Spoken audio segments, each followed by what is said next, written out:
Píldoras de Educación, episodio 4. Bienvenidos a Píldoras de Educación, un podcast para maestros.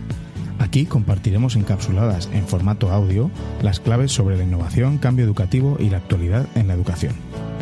Soy David Santos, maestro, coordinador TIC y director de un colegio público de infantil y primaria. Mi intención es que mejoremos juntos nuestra práctica educativa un poco cada día. ¿Me acompañas?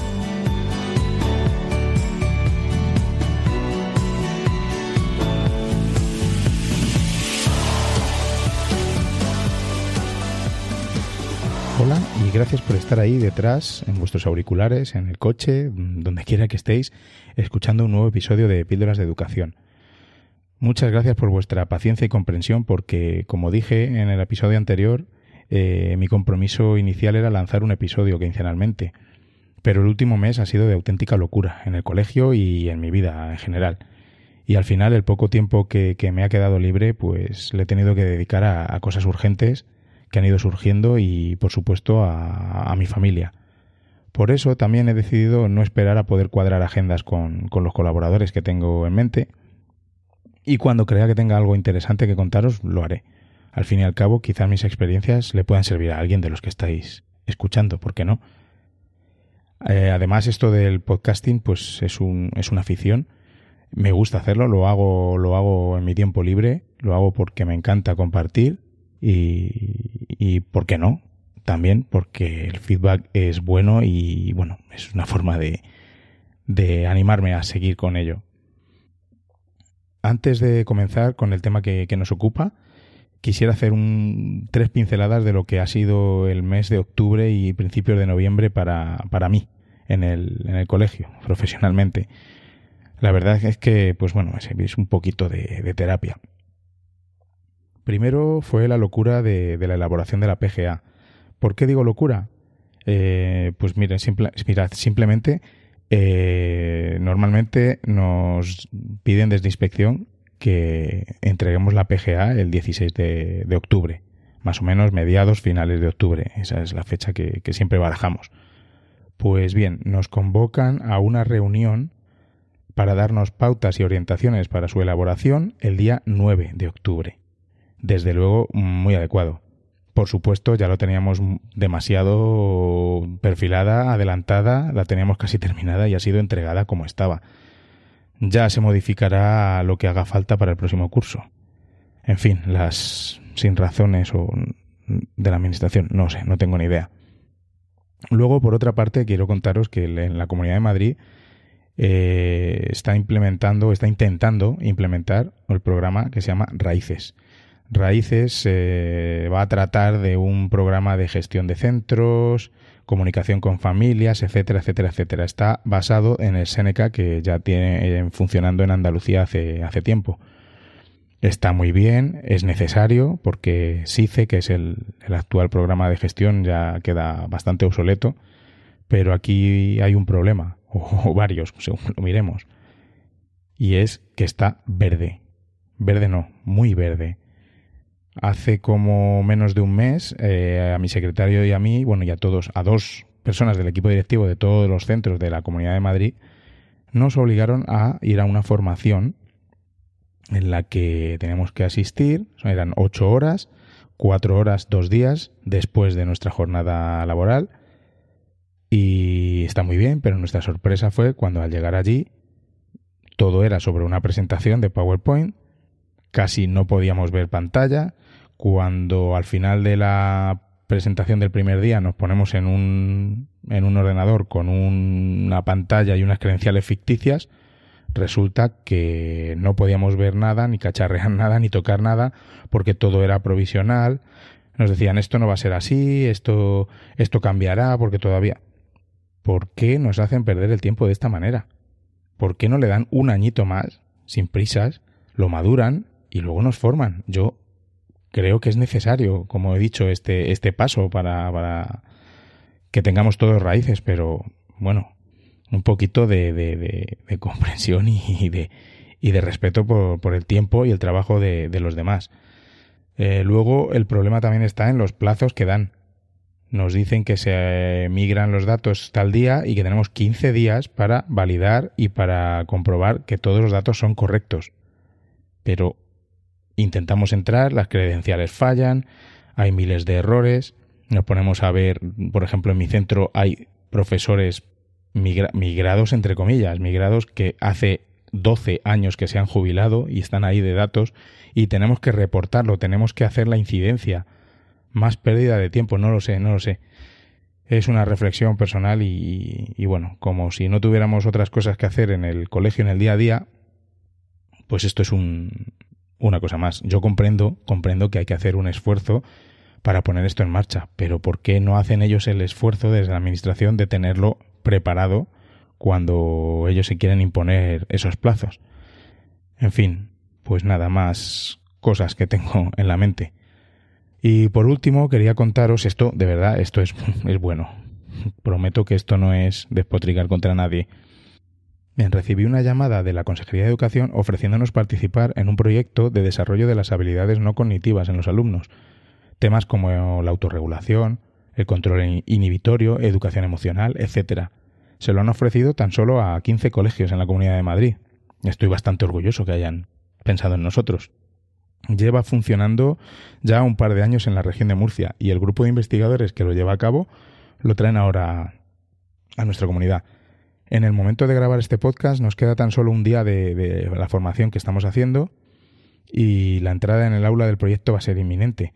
Para no extenderme con el tema en este momento, porque querría dedicar un episodio a esta cuestión, estamos encantados con las potencialidades de este proyecto y bueno, ahora mismo pienso que es fundamental trabajar este tipo de cosas antes que los contenidos, que también hablaremos de contenidos. Pero como ya os digo, quiero invitar al principal valedor del proyecto, a Píldoras de Educación, y qué mejor que él para que nos cuente las virtudes de este proyecto, de este programa. Así que bueno, ya tendremos noticias más adelante. Hoy al menos, por fin, tenemos al primer invitado del podcast.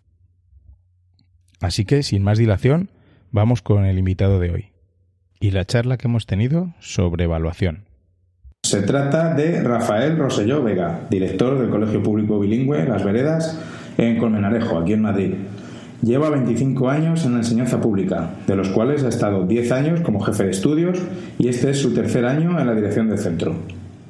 Actualmente se encuentra volcado en llevar a su colegio un cambio metodológico que abra las puertas al siglo XXI, firmemente convencido que el cambio metodológico ha llegado para quedarse y que la comunidad educativa vamos a ser los protagonistas.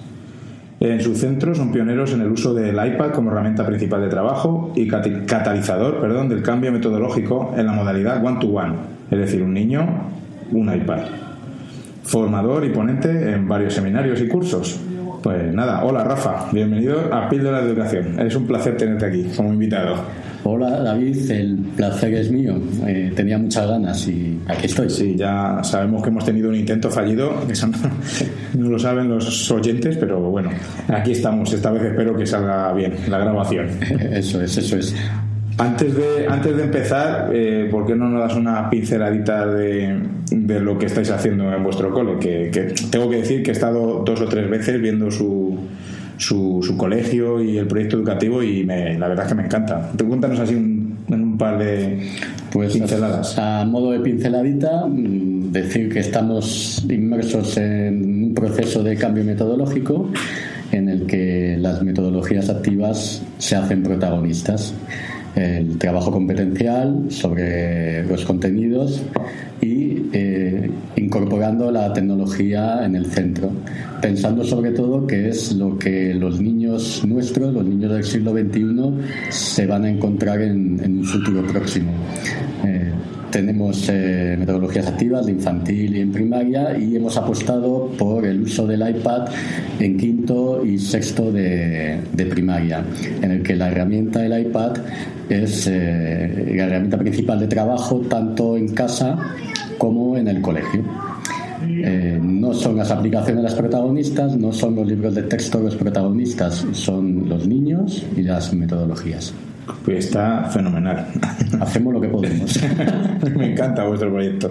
Y el episodio pasado estuvimos hablando de los libros de texto. Escuché el programa y fue muy interesante y efectivamente los libros de texto nos limitan si no vemos más allá de lo que hay en un libro de texto.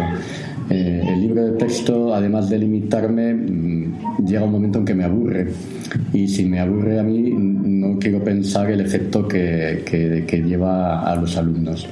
Por lo tanto, está claro que los libros de texto no están hechos para un chaval que tiene que evolucionar en el siglo XXI. ¿Y crees que estamos los profesores preparados para trabajar sin libro de texto? Estamos algunos ahí y otros tienen que ver la necesidad. Todo esto yo pienso que siempre va por necesidades. La falta de necesidad te hace estar siempre en la tan llamada zona de confort. Eso es. Si te sale la necesidad, abandona la zona de confort. Si no, no. Sobre todo me preocuparía que la gente joven, la gente que entra, no tenga esa necesidad. Y como se dicen por ahí, que cuando sales de la zona de confort es donde empieza la magia, ¿no? Empieza la magia después de mucho trabajo. Sí, eso porque no hay que engañar a nadie, que es mucho trabajo.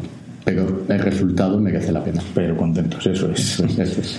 Pues nada, vamos a hablar un poco del tema que nos ocupa hoy, que no es otro ni más ni menos que la evaluación. Vamos a hablar un poco del estado de la evaluación en los centros. ¿Cómo lo ves, Rafa? ¿Estamos siendo justos con nuestros alumnos? Está siendo, no sé si justos o injustos. No somos injustos con nuestros alumnos de una manera consciente, pero efectivamente con determinadas formas de evaluar, en mi opinión sí que somos injustos, porque no evaluamos todo lo que debemos, evaluamos una parcela, somos limitados a la hora de evaluar. Pero finalmente, si tú estás apostando por un cambio metodológico incluye un cambio en la evaluación. Si haces un cambio metodológico y sigues examinando con un examen, está cojo. ¿Dónde está el mayor problema? Pues como todo, en ver la necesidad. Vale, apuesto por el cambio metodológico, ¿pero sigo evaluando con un examen? No. ¿Qué supone dejar de evaluar con un examen? Supone llevar un control mucho más a diario de lo que hago con mis alumnos. ¿Qué supone? Más trabajo, más checklists, más rúbricas, menos exámenes, supone un esfuerzo. Eso es. O sea, el examen no debería desaparecer como tal, ¿tú crees? Yo creo que el examen es otro... ¿O podríamos vivir sin examen? A ver, podríamos vivir sin exámenes, pero no olvidemos el sistema educativo que tenemos. El sistema educativo que tenemos, la LOMCE, es un sistema muy rígido que de una manera contradictoria apuesta por la tecnología y las nuevas metodologías. Sin embargo, se contradice bastante, porque luego es una ley de contenidos. Y tenemos evaluaciones externas. Y tenemos evaluaciones externas que dicen que no les demos importancia, pero ojo si no les damos importancia. Luego vienen y nos tiran de las orejas. Entonces, los exámenes, a mi juicio, en determinados niveles sí, ¿por qué no? Pero exámenes, ¿para qué? ¿Para evaluar el qué? ¿De una manera global? No, exámenes para evaluar un aspecto concreto de un área. Me voy a un ejemplo. Si yo doy lengua en un nivel de primaria superior, quinto o sexto, pues puedo evaluar por un examen la gramática. Pues sí, pero no puedo meter en un examen gramática, vocabulario, ortografía y tal, pues porque no estoy evaluando de una forma justa al alumno, estoy haciendo una media, ¿no? Y yo creo que eso es todo eso que tenemos que revisar. No se trata de derribar todo lo que se ha hecho hasta ahora, se trata de incorporar nuevas herramientas de evaluación y darles más calidad a la evaluación. Yo cuento siempre mi experiencia como alumno, porque esto de las nuevas metodologías y la evaluación, etcétera, pues yo era de los que yo no he sido un niño disruptivo, pero una clase magistral a mí me aburría soberanamente, como al 90% de los niños. Yo no atendía a la clase, no daba la lata, pero no atendía. Luego me estudiaba todo para el examen, como dicen, lo estudiaba, memoria, vomitaba la información en el examen y he ido aprobando y con buena nota. Y yo después me considero que he tenido bastantes lagunas en en ciertas materias que yo sacaba 9. Entonces eso es lo que hemos estado haciendo hasta ahora. ¿Y para qué tanto trabajo? ¿Para qué programar de esa manera para que luego los niños no se lleven nada de nuestras clases? No se llevan nada y se llevan pocas experiencias, además. Se llevan como experiencia a aprender, a hacer exámenes, a aprender a probar. No a saber lo que aprendo. Eso es. Y eso no puede ser. Además no puede ser si tú estás empezando a aplicar otro tipo de metodología. Tú no puedes evaluar un proyecto con un examen. Tú puedes evaluar con un examen aspectos concretos, pero un proyecto no. Un proyecto en el que se ha estado inmerso en una investigación de un equipo de niños 2-3 semanas, en el que han trabajado competencias digitales, competencias lingüísticas, que han preparado una exposición, ¿cómo vas a valorar eso con un examen? ¿No? Es un poco... La verdad es que trabajando por proyectos, ya hablaremos de esto en otro episodio, pero trabajando por proyectos es que sacas un montón pero multitud de cosas que evaluar. La capacidad de emprendimiento, lo que has dicho, las exposiciones orales, si uno toma la iniciativa, el otro no, no sé, un montón de cosas que se nos escapan solo, que no podemos evaluar con un solo examen o con la evaluación tradicional. Aunque aquí también digo que tenemos que diferenciar un poco entre evaluación y calificación también, porque estamos hablando de evaluación, pero lo que hacemos es en realidad calificar y darle una etiquetita. Calificamos sin más, porque además hay una ley que dice que califiquemos sin más, con una nota numérica. Eso dificulta mucho si tú quieres evaluar de otra manera. Pero hay que tener claro que evaluamos calificando, y evaluar calificando supone dejar incompleto un terreno muy amplio de evaluación. ¿Habría que cambiar las calificaciones? Pues posiblemente, pero para poder cambiar las calificaciones hay que cambiar una ley. Tenemos que cambiar las calificaciones por cualificaciones, a lo mejor. Cualificaciones y no tanta cuantificación, ¿no? Eso es. Sería el juego de palabras. Las calificaciones indican sobre todo una referencia a familias, porque en el sistema tradicional siempre se ha informado así. Entonces, de nuevo, nos quedamos atrás. Todo evoluciona fuera de la valla del colegio, y dentro de la valla del colegio es calificación. Un error, ¿no? Nuestros alumnos en un futuro no se les va a calificar, se les va a cualificar, como tú dices. Y se les va a cualificar una serie de aspectos fundamentales, como es la capacidad de trabajar en equipo, como es la competencia lingüística, tanto en su idioma como en otro idioma, sea inglés o el que sea, y la competencia digital. Además de la competencia de emprendimiento, de la social, cultural, pero evidentemente hay 3 o 4 que priman sobre las demás, independientemente de las calificaciones. Eso es, estás hablando ahí de las competencias, y la verdad es que yo voy por las aulas y yo veo poca evaluación de competencias también. Se ve poco porque cuesta mucho entender la importancia de la competencia. Seguimos pensando en contenidos. Eso es. Seguimos pensando en contenidos. Y la competencia, y lo que supone trabajar competencias, la consecuencia es ver alumnos motivados, alumnos independientes, autónomos, alumnos que no requieren la presencia continua del profesor que le diga lo que tiene que hacer. Fundamental. Eso es el futuro, ¿no? Tener chavales así. Cuando hablan de los informes PISA, que España tiene un nivel tan bajo, es que el informe PISA, entre otras, mide competencias, capacidades y habilidades, ¿no? Y por eso también salimos a veces tan abajo, porque en este país no hemos evaluado así. Sí, nos falta un poco ahí por evolucionar todavía, ¿no? Nos falta por evolucionar y nos falta mentalidad, y volvemos a lo de siempre. ¿Quién tiene que cambiar esto? ¿Vamos a esperar que lo cambien los inspectores, que son técnicos de educación, que tienen que velar porque se cumplan una serie de normativas? No. Tenemos que cambiarlo los profesores. Eso es. Desde abajo, como todo. No esperemos nada de arriba.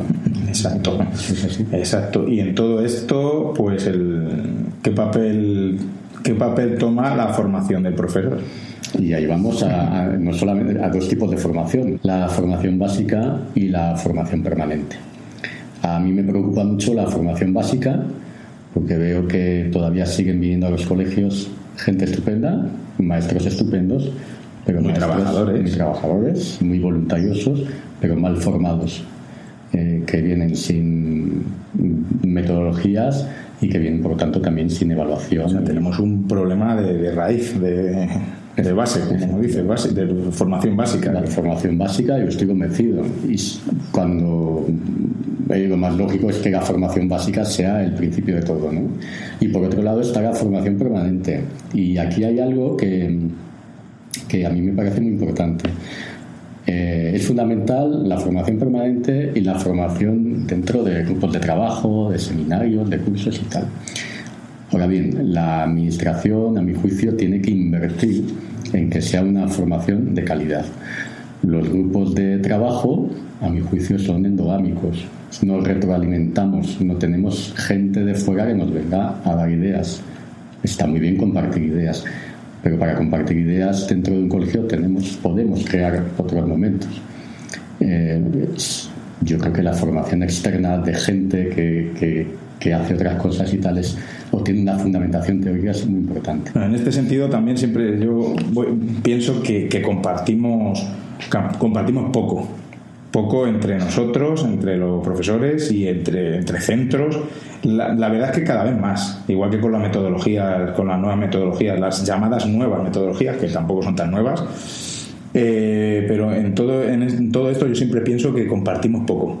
Sí. Gracias a Dios cada vez más, porque hay unos foros impresionantes, unos grupos, unas redes que nos llenamos unos con otros, y cada vez hay más redes de profesores en las que compartimos cosas y estamos ahí, pero todavía nos falta eso de compartir, el abrir nuestro aula, y no sé cómo lo ves. Yo creo que hay dos aspectos, ¿no? El tema de las redes sociales, que ha favorecido mucho el que podamos compartir.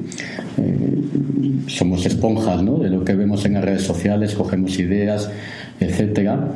Y por otro lado, lo del aula que dices me parece muy importante. El maestro, y yo tengo más años que tú, siempre como que hemos tenido un poco de miedo a que nos abran la puerta del aula y que entren, ¿no?, a vernos. Es algo que queremos promover en el colegio y hemos llevado ya a cabo experiencias. Vamos a ver lo que hacemos unos compañeros con otros.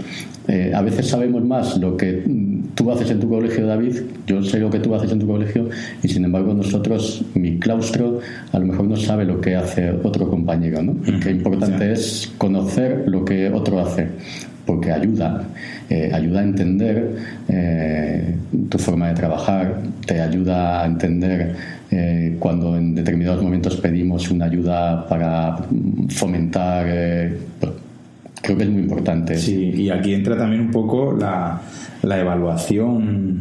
¿Quién evalúa? ¿No? Claro, ¿quién evalúa al profesor? ¿Quién nos evalúa a nosotros como profesores? ¿Quién entra a decirnos, mira, esto está, ya no digo en el sentido de mira, has sacado un 0, tú despedido, ¿no? Es peligroso el tema de la evaluación, porque que te venga una persona externa puede ser peligroso porque desconoce lo que tú haces, cómo lo haces, etcétera. Por eso, más que una evaluación formal, yo creo que lo importante, una evaluación también es abrir el aula. Y abrir el aula, y te pongo un ejemplo. Yo esta mañana a mi compañera de lengua le he dicho, quédate. Empezábamos exposiciones de final de un proyecto, quédate. Y entonces en esas exposiciones de final de proyecto, que luego si quieres hablamos de ello, los niños se evaluaban también, la coevaluación. Yo evaluaba y mi compañera también, pero mi compañera me evaluaba a mí, mis intervenciones cuando ellos acababan las exposiciones. No tengo ningún problema en que entre mi compañera y me diga, luego salgo y le pregunto, ¿tú qué has visto? No pasa nada, ¿no? Hombre, queremos crecer, queremos seguir mejorando, entonces efectivamente es una evolución como docente. Yo pienso que, o sea, si nadie nos dice cómo estamos haciéndolo como profesores, nos podemos quedar ahí anquilosados y en un bucle que no es nada bueno para los alumnos, aunque creamos que lo estamos haciendo muy bien, pero siempre hay aspectos que podemos mejorar, y teniendo otro maravilloso profesor al lado diciéndonos su feedback, mira, yo haría esto así, o esto está fenomenal, qué buena idea me has dado para mi proyecto, no sé. Sí, a mí me parece fundamental, que es una cosa que no hacemos habitualmente. No hacemos habitualmente, a veces porque no lo hemos hecho nunca y ese miedo a lo desconocido, y a veces es una falta de seguridad en tu trabajo, ¿no? Quizás. Ahí también hay mucha. Y eso es una evaluación al profesor, y no tiene que venir nadie de fuera. Es tu compañero, con el que coordinas, con el que trabajas, y te dice. Y yo luego un día voy a su aula y hago lo mismo, y no pasa nada, ¿no? Y además te enriqueces. Que se trata de eso, porque como docente, tu vida como docente son 35 años. Eso es. 35 años son muchísimos años. Muchos años, sí. Muchos años. Para hacer siempre lo mismo, para no evolucionar, es que ya no es ni para los niños. Para ti como docente es negativo. Exacto, eso es. Y estamos hablando de evaluarnos entre compañeros, y qué importancia tiene la coevaluación con los mismos alumnos, que se evalúen entre ellos. Pues eso estamos con nosotros con este tema. No sé, a ti te habrá pasado también, ¿no? Hacemos exposiciones y los niños son sujetos pasivos. Solo está el que habla es el que está activo, ¿no? Los niños son sujetos pasivos, y a veces escuchan y a veces no. Y entonces a lo mejor piensa, ¿y estos niños no les interesan? Pues sí, pero ¿les estás dando alguna herramienta para que ellos se conecten? No. Entonces nosotros pensamos que la coevaluación es importante. ¿Todos los días? No.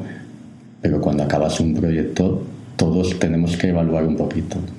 Nosotros lo que estamos haciendo para el tema de la coevaluación de los alumnos es con rúbricas. Acaba un proyecto y con rúbricas, lo hacemos con complemento de Google. En el momento, un niño hace una exposición y luego evaluamos, hablamos un poquito sobre ese equipo, no un niño, ese equipo que ha hecho la exposición, hablamos un poquito y luego, chicos, evaluamos. Y te sorprendes, porque yo también evalúo sobre esa misma rúbrica, y te sorprendes que a veces no estamos tan lejos de su, ¿no? De su parecer, vamos. Sí. No, son niños críticos. Que los profes y los niños pensamos más o menos lo mismo de cómo lo están haciendo. Son niños críticos y los niños pueden ser muy exigentes. Y qué más importante también que crear una sociedad de activos críticos, ¿no? Pues críticos constructivos. Eso se enseña. Pero que sean críticos es importante. Entonces la coevaluación permite también eso. ¿Y cuánto aprenden escuchando a sus compañeros? ¿Cuánto aprenden? ¿Y qué comentarios a veces más acertados? Son niños y a veces son rígidos en sus comentarios, ¿no? Pero eso se aprende. Aprenden los que están evaluando y los que son evaluados. Efectivamente. Me parece muy enriquecedor el tema de la coevaluación de los alumnos. Si tienes alumnos atentos. Sí, exacto. Claro, eso es. Luego nos quejamos de que tenemos muchos alumnos disruptivos que no nos hacen caso, no escuchan. Fulanito, siéntate, cállate. Incluido los niños TDAH, los niños con determinadas necesidades educativas. Ese es un tema que quería tocar yo también, un poco en general, aparte de los niños con necesidades educativas, la atención a la diversidad en general en las aulas y con evaluación. Evaluamos. O sea, vuelvo a la primera pregunta cuando hemos empezado. ¿Lo estamos siendo justos? No. ¿Ponemos el mismo examen a todos los niños? Claro, no estamos siendo justos. Cada uno lleva su proceso y su evolución, y le ponemos, cuando no ha llegado todavía a ese punto y lo estamos evaluando, no sé, ya lo conseguirá, pero a lo mejor no lo ha conseguido hoy, a lo mejor lo consigue pasado mañana, pero justo hoy le hemos puesto el examen y hoy no está el niño para hacerlo. No sé, es muy, lo de los niños de necesidades educativas especiales es muy difícil, porque ya de por sí es muy difícil poder cumplir con una adaptación curricular con 20 y pico más en clase, porque esta es la queja más extendida entre los compañeros, y es lógica, ¿no? Pero como tú dices, el niño tiene que tener la sensación de que somos justos con él. No puedes evaluarle con un examen posiblemente, y desde luego si lo haces tiene que estar adaptado. Pero yo lo que veo también, que con todo este tema de uso de metodologías activas favorece mucho el respetar el ritmo de aprendizaje del alumno. Exacto. Y favorece mucho darle importancia a este tipo de alumnos, que muchas veces cuando tú trabajas con libros de texto, etcétera, a estos niños se les da la ficha correspondiente y están solitos haciéndola a su nivel mientras los demás hacen otra cosa. Con lo cual la evaluación también es diferente. Estos niños en un trabajo por proyecto los incorporas al proyecto en función de la patología también. Hay veces que no se puede, es verdad, pero hay muchas patologías que los puedes incorporar al proyecto y que hacen una parte del proyecto en conjunto con el equipo y que luego participan de esa exposición final y que por lo tanto están siendo evaluados también y además se sienten bien porque han hecho lo mismo que los demás. Que ahí hay también la diferencia entre integración e inclusión. Efectivamente, que esto de la integración es algo un poquito en el aire también, ¿no? Y la inclusión es otra cosa. Eso es lo que queremos, que estos niños, como todos, pues estén en nuestro aula como uno más. Efectivamente. Y luego hay una cosa más ya también, que es el tema de las adaptaciones curriculares. Volvemos a lo mismo.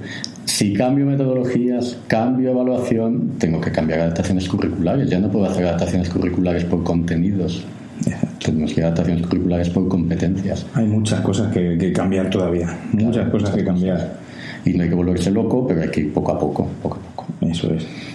Y bueno, ¿qué piensas de la junta de evaluación? No sé cómo lo hacéis en vuestro centro, porque yo supongo que cada centro será un mundo, pero muchas veces te da la sensación de que nos ponemos a hablar en la junta de evaluación. Hay algunas que parecen una caza de brujas, otras que nos ponemos a hablar de detalles de los niños. Pues mira, el otro día su madre me dijo no sé cuánto y fíjate que no sé cuánto, no sé hasta qué punto qué estamos haciendo en la junta de evaluación. Esto sobre todo es el tema de la rentabilización de los tiempos de las reuniones, ¿no? Que nos pasa mucho a los maestros que salimos cansados de 3 horas de clase y tienes tendencia a la dispersión. Somos humanos, ¿no? Yo creo que eso también nos pasa. Hay una figura que es el jefe de estudios o el director quien lleve esa sesión de evaluación, que es el que tiene que centrar el tema. Pero desde luego la junta de evaluación no puede ser para cantar notas. Yo creo que ya en los colegios pocos no se cantarán notas, por eso cantarán notas. Yo creo que ya pocos, ¿no? Y es para hablar de los niños, para hablar de la evolución, para hablar de las medidas que tenemos que tomar. Eso es, y llegar a una serie de estrategias comunes en las que ayudar al grupo, ¿no? A los alumnos. Efectivamente, y teniendo siempre como referencia la anterior evaluación, ver dónde me he quedado, ver cómo voy y ver, como tú dices, qué medidas nuevas tomamos. Y aún así es muy difícil en poco más de 1 hora o 1 hora y pico evaluar a un nivel, ¿no? Entonces es muy, muy complicado.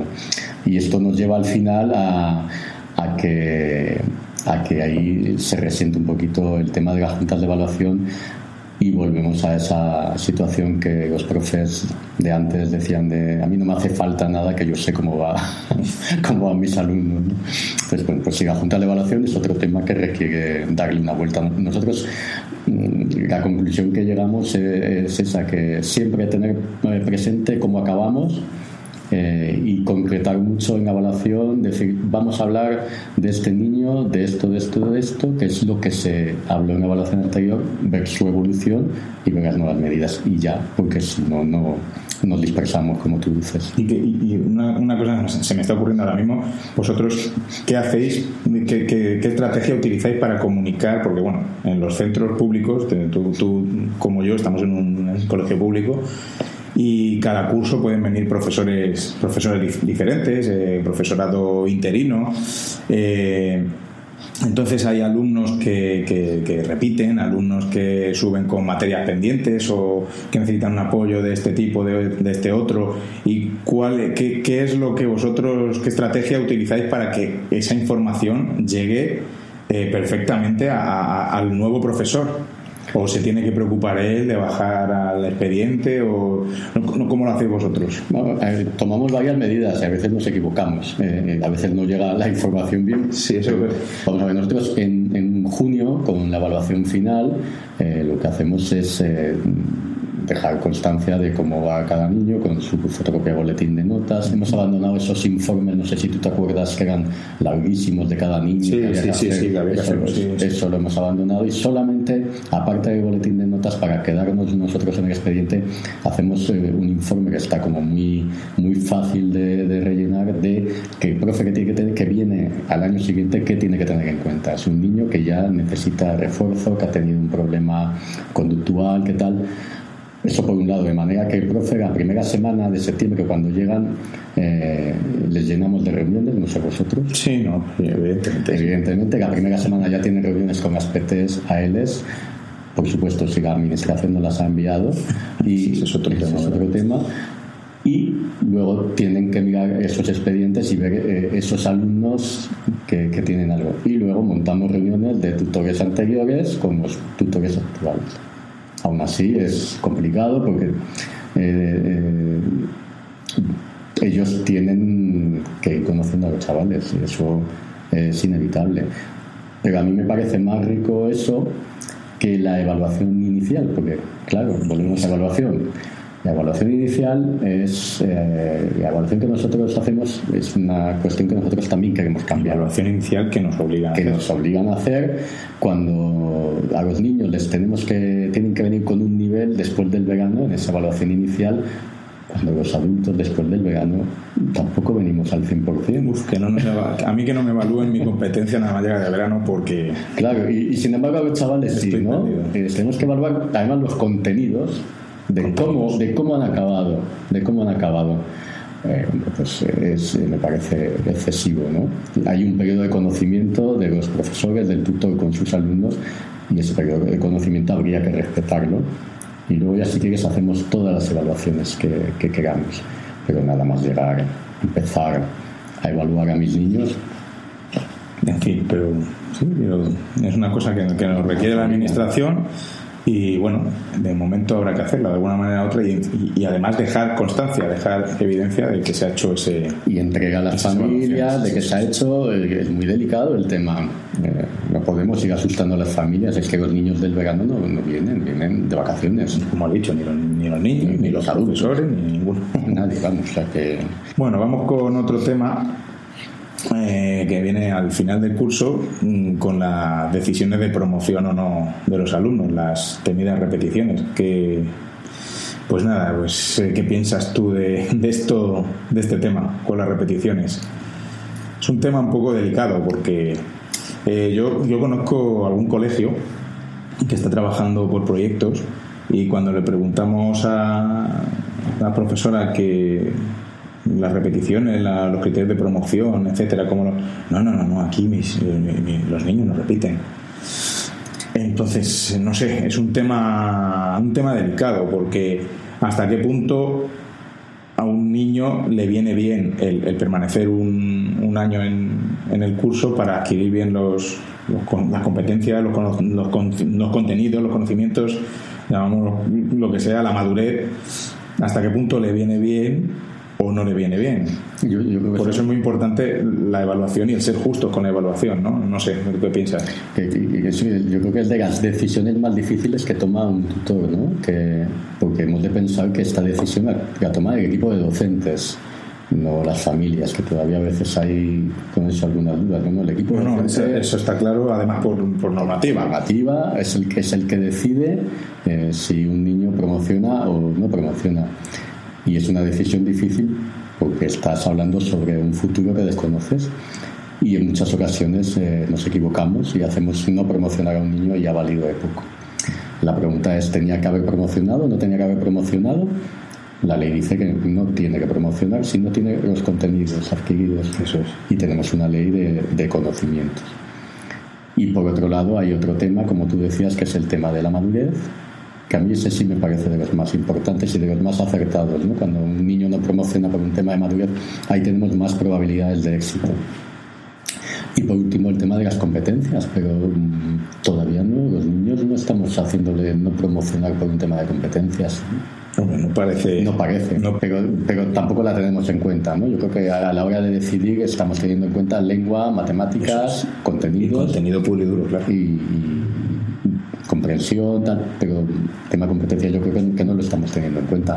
Yo los casos que he visto en mi centro de niños repitiendo, la verdad es que te sientes bien al final cuando al curso siguiente los padres vienen a decir que están fenomenal, que se sienten muy bien, están sacando ahora buenas notas, el niño se siente seguro en clase, cuando tenía problemas, por ejemplo, de seguridad porque no alcanzaba, no se sentía mal en la clase porque no seguía el ritmo con el resto de compañeros. Y bueno, esos son los casos que decimos, bueno, el niño está bien donde tiene que estar, que para eso se supone que sirve la no promoción, ¿no? Pero no sé en otros casos que tiene poca salida, y hay algo que nos tiene que preocupar, que es el niño, fundamentalmente, ¿no? Que no sea algo traumático para él, y ahí tenemos que ir. Quizás a veces los profes de primaria somos muy, muy estrictos con niños tan pequeños. No sé cómo tú lo ves, David. A veces hacemos auditorías de los niños. Mira, yo he visto de todo. He visto de ser demasiado estrictos con ellos, y también he visto un niño que realmente tiene una necesidad y dejarlo subir y realmente luego pasarlo mal el alumno en el curso siguiente. Sí, porque la siguiente cuestión es cuándo hacerle no promocionar. Un niño generalmente no va bien desde el principio de la etapa, le cuesta, tiene dificultad de aprendizaje. Siempre se ha recomendado que no promocionen en los primeros niveles de la etapa, ¿no? Y quizás es así, porque es ahí donde, si es un tema de madurez, es donde más lo vas a notar. Pero si no, va a ir acumulando más lagunas, más... Sí, entonces, bueno, yo creo que este sistema de momento no nos queda otra. Si un niño, quiero decir, una cosa es que nos guste más o menos lo que tenemos, y otra cosa es que evidentemente lo tenemos que cumplir, pero hacia dónde vamos con el tipo de metodologías, el tipo de cómo queremos enseñar, eso habrá que darle una vuelta. Pero los que hagan las leyes tendrán que consultar a los técnicos, y los técnicos en educación, ¿quiénes deberían ser? Pues la gente que está en el aula. ¿Algo más que se te ocurra comentar sobre la evaluación? Bueno, yo creo que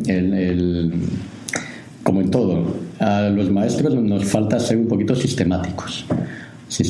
Nos ha costado mucho programar, nos ha costado mucho hacer programaciones reales, ponerlas por escrito, y creo que nos cuesta mucho sistematizar la evaluación. A mi juicio, sistematizar la evaluación es tener claro cuándo, en qué momentos evalúo, cómo evalúo, qué instrumentos uso, dentro de esos instrumentos qué ítems tengo, cómo evalúo esos ítems. Ya no me vale iniciado, en proceso y conseguido. No, me parece que eso no es una evaluación justa, no da mucha información. No da mucha información, y creo que eso es sistematizar la evaluación. Y luego, a lo mejor en niveles del segundo ciclo de primaria hacia arriba, me parece importante, aunque suene muy estricto, el tema de los porcentajes. Los porcentajes que podemos dar a cada uno de los aspectos que evaluamos en un área, en lengua, en inglés, lo que sea. Eso. Nosotros todos los cursos nos reunimos a ver los criterios de calificación, ¿no? Sí. A ver que si le damos este porcentaje a la expresión oral, o al examen, o a los deberes. Sí, pero es otro tema. Pero bueno, ya habéis tratado. Pero es que sobre todo es importante, porque yo creo que la actitud está muy bien evaluar la actitud, pero con justicia y con moderación. Y yo creo que el porcentaje a lo que te ayuda es a ser más objetivo también. Buscamos objetividad en la evaluación. Para ser objetivo, tener muchos sitios de donde picar, muchos aspectos de donde picar, no un examen, mucho y muy definido. Y el porcentaje me ayuda a que quiero dar yo más importancia. Yo no quiero dar la misma importancia a la expresión escrita que a la actitud, como tú dices. Mira, la actitud evidentemente cuenta, pero la actitud no puede hacer que un niño de notable suspenda. Suspenda, ¿no? Yo, como profe, como tutor, tengo que buscar herramientas para modificar esa actitud. Vamos a ramificar, vamos a tratar con el niño a solas, vamos a ver qué hacemos.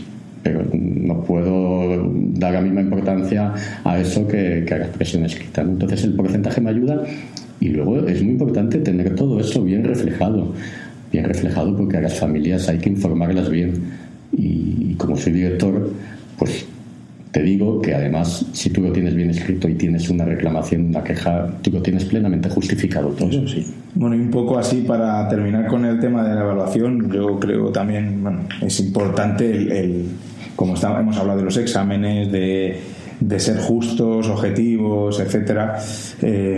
No sé si lo hemos dicho, pero vamos, el tema es el no jugársela al niño en un examen. Porque ese día puede ser, o sea, quiero decir, no jugársela el niño en un día que le vamos a evaluar de una manera concreta, o un examen o lo que sea, sino la clave es ir recogiendo evidencias de su progreso y de su aprendizaje, ¿no? O sea, que realmente te demuestre que tú lo que quieres que sepa lo sabe, ¿no? Sí, y eso es justicia. Eso es evaluación más justa, y que un niño se sienta justamente evaluado. Y si un niño se siente justamente evaluado, como además buscamos hacer niños felices, yo creo que eso ayuda a hacer niños felices, seguros de sí mismos, porque no depende su vida de un examen, su vida escolar de un examen. Les ayudamos a estar más seguros de sí mismos, a tener una buena autoestima, y a que sean felices, que son niños de primaria, que no ya está, tanto examen. Y eso, estamos aquí hablando que los dos somos directores de centros de infantil y primaria. Aquí otro tema sería hablar con alguien de secundaria para arriba, ¿no? Entonces, nada, si alguien nos está escuchando y de secundaria y quiere dejarnos su parecer sobre la evaluación, cómo se hace en secundaria, por favor, lo pedimos, dejadnos un comentario, y bueno, si me mandáis una nota de audio, lo comparto en el siguiente episodio, ¿eh? Algún profe de secundaria, por favor, que nos responda. Pues nada, Rafa, pues ha sido todo un placer. Gracias por acompañarnos en este episodio. Lo he pasado muy bien hablando de evaluación. Que gracias a ti, David, por invitarme. Hemos estado mucho tiempo hablando de evaluación. No está mal. No está mal. No está mal. Y más que podíamos entrar. Ya sabemos que los maestros pues, nos ponemos a hablar y no paramos. Sí, no hay duda. Ya, seguro que otro día te invito para que nos hables de vuestro proyecto y de cómo implantar las tablets en el aula, que yo sé que habéis hecho... tanto tú como tu jefe de estudios habéis hecho un curso en Villar, en el CETIF, y que ha sido fenomenal, así que ya nos contaréis cómo se implantan unos iPads en el colegio. Pues para otro tema, ¿no? Eso es, para otro tema. Gracias, David, a ti. Gracias a ti. Bueno, interesantísima la charla que he tenido con mi buen amigo Rafa sobre evaluación. ¿Qué pensáis vosotros sobre los temas que hemos tratado? Me encantaría que dejarais vuestra opinión en los comentarios de la entrada de este episodio en píldorasdeeducación.com o en el correo electrónico davidsantos@píldorasdeeducación.com. También, por ejemplo, si pensáis que se nos ha quedado algún tema en el tintero, seguramente que sí. Realmente es un tema que da mucho de sí y podríamos estar diseccionándolo y debatiéndolo durante muchas horas. Si os ha gustado el episodio, por favor, no olvidéis dejar una reseña en vuestra aplicación de podcast favorita. Esto ayudará a darle más visibilidad al programa y que más docentes lo conozcan. Como ya dije antes, esto es algo que hago por el simple hecho de compartir, por lo que la mejor manera de recibir un pago, entre comillas, a cambio son vuestros comentarios y valoraciones. Gracias por escuchar de nuevo y estaré muy pronto con todos vosotros. Y recordad, con vuestras píldoras podemos hacer que la educación goce de la mejor salud.